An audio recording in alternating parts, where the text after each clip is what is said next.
बिस्मिल्लाहिर्रहमानिर्रहीम। अस्सलाम वालेकुम। हज़रत सहल बिन साद रज़ी अल्लाह ताला अन्हु फरमाते हैं कि एक औरत रसूलुल्लाह सल्लल्लाहु अलैहि वसल्लम के पास आई। उसने एक इब्रानी चादर पकड़ी हुई थी।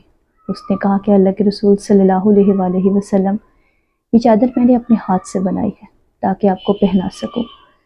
आप सल्लल्लाहु अलैहि वसल्लम ने उस औरत से वो चादर ले ली, क्योंकि आप सल्लल्लाहु अलैहि वसल्लम को उस वक्त उस चादर की बहुत ज़रूरत थी।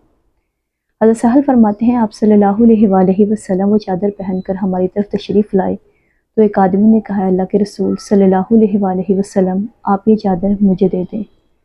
आप सल्लल्लाहु अलैहि वसल्लम ने कहा कि ठीक है, मैं ये चादर तुम्हें दे दूँगा। फिर आप मजलिस में बैठे। जब घर गए तो आपने वो चादर लपेट कर उस शख्स की तरफ भेज दी।